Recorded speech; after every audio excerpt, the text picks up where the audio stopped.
Good morning. Welcome to chapter 27 in our book Among the Hidden. We're going to be finding out about Jen, what's going to happen with Luke and Jen today. Chapter 27. Luke stifled his instinct to run. He turned around as slowly as he could. Guns had been outlawed for everyone but government officials long before he had been born. But he recognized the object pointed at him from books and Dad's descriptions. Dad had always talked about hunting rifles and shotguns, big guns to bring down deer or wolves. This gun was smaller, meant to kill humans, and that flashed through Luke's mind before he looked beyond the gun to the man holding it. He was tall and fleshy, his expensive clothes only partially hiding his bulk. Luke had seen him only from a distance before. "You're Jen's dad," he said. "I didn't ask who I was," the man snapped. "Who are you?" Luke exhaled slowly. "A friend of Jen's," he said cautiously. Only because he was watching very, very closely did he see the man lower the gun by a fraction of an inch. "Please," Luke said. "I just want to know where she is." This time the man clearly relaxed his gun hand. He circled around behind Luke and snapped off the computer. "Jen says you have to park the hard drive before you do that," Luke said. "How do you know about Jen?" the man asked. He narrowed his eyes. Luke blinked. The man was bargaining, he realized, offering to negotiate. He wanted something from Luke before he would tell Luke anything about Jen. But what? "I'm a third child too," Luke said finally. The man's expression didn't change, but Luke thought he saw a flicker of interest in his eyes.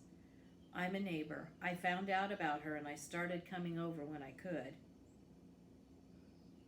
"How did you know she was here?" the man said. "I saw..." Luke didn't want to get her in trouble.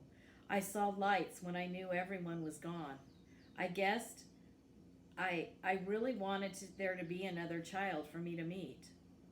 "So Jen was careless," the man said with an edge to his voice that Luke didn't understand. "No," Luke said uncertainly. "I was observant." The man nodded, only to accept Luke's answer. Then he sat down in the chair by the computer desk and rested the gun on his leg. Luke took that as a sign that the conversation might last long enough for him to find out something. "Did Jen teach you how to disable our alarm?" the man said. Luke saw no point in lying. "Yes, but I must have screwed up since you came." "No," the man said. "If you'd screwed up, the security guards would have come. But I have it set so I'm automatically notified if these systems shut down while I'm away. Given the circumstances, I decided to investigate myself." Luke longed to ask what circumstances he meant, but the man was already asking another question. "So what else did you and Jen do together?" the man said. Luke couldn't understand why he sounded so accusatory. "Nothing," Luke said. "I mean, we talked a lot. She showed me the computer. She wanted me to go to the rally, but I was too scared." Too late, Luke thought to wonder if the man knew about the rally. Was Luke betraying Jen's confidence? But the man didn't seem surprised. He was studying Luke as intently as Luke had been studying him. "Why didn't you stop her?" the man asked. "Stop Jen? That's like trying to stop the sun," Luke said. The man gave Luke the faintest of smiles, one that contained no happiness. "Just remember that," he said. "So where is she?" Luke asked. The man looked away. "Jen," his voice broke. "Jen is no longer with us. She's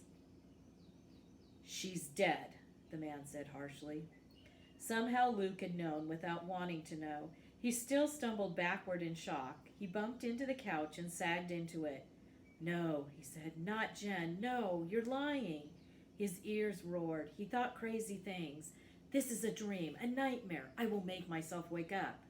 He remembered Jen talking a mile a minute, gesturing wildly. How could she be dead? He tried to picture her lying still, not moving. Dead was impossible. The man was shaking his head helplessly. "I'd have given anything to have her back," he whispered. "But it's true. I saw." They gave us the body. Special privilege for a government official. His voice was so bitter, Luke could barely listen. And we couldn't even bury her in the family plot. Couldn't take a bereavement day off work. Couldn't tell anyone why we're going around with red eyes and aching hearts. No, we just had to pretend to be the same old family of four we'd always been. How? Luke asked. How did she die? He was thinking if the car had wrecked, it wouldn't be so bad. Or maybe it had nothing to do with the rally. Maybe she just got really sick. They shot her, Jen's dad said. They shot all of them, all 40 kids at the rally, gunned down right in front of the president's house. The blood flowed into his rose bushes, but they had the sidewalk scrubbed before the tourists came so nobody would know. Luke started shaking his head no and couldn't stop. But Jen said there'd be too many people to shoot. She said there'd be 1,000. Luke protested, as if Jen's words could change what he was hearing. Our Jen had too much faith in the bravery of her fellow hidden, Jen's father said. Luke flinched. I told her I couldn't go, he said. I told her it's not my fault. No, Jen's dad said quietly, and you couldn't have stopped her. It's not your fault. There are plenty of other people who deserve the blame. They probably would have shot 1,000 or 15,000. They don't care. His face twisted.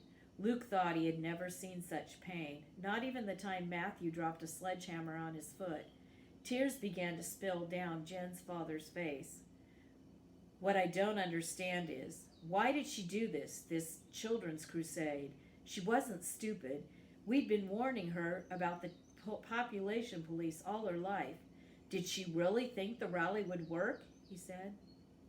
Yes, Luke assured him. Then, unbidden, the last words she'd spoken to him came back to him. We can hope. After she'd told him hope was worthless, maybe she knew the rally would fail. Maybe she even knew she would probably die. He remembered the first day he'd met her, when she'd cut her hand to cover the drops of blood on the carpet.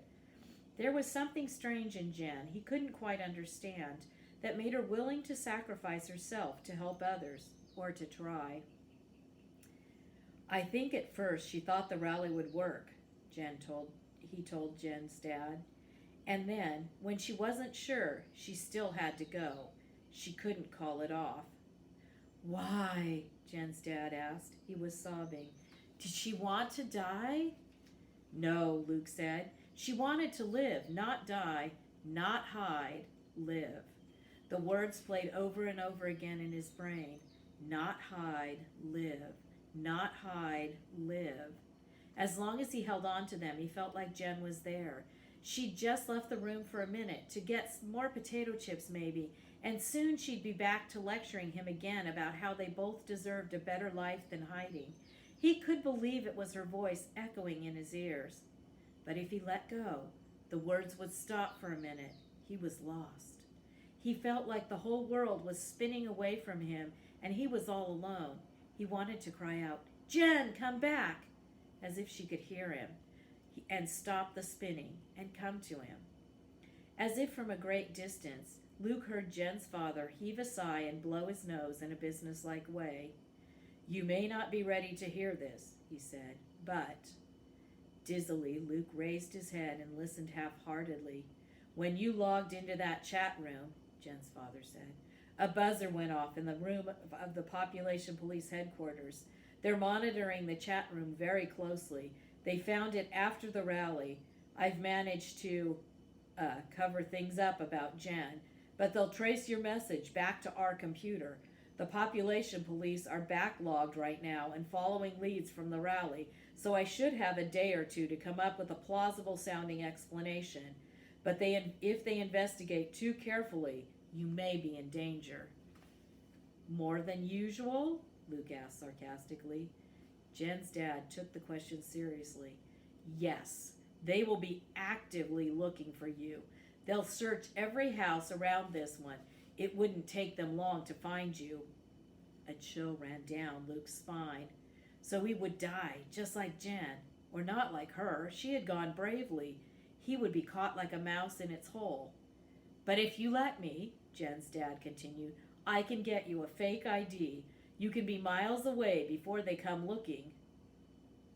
You would do that for me? Luke asked. Why? Because of Jen. But how? I have connections.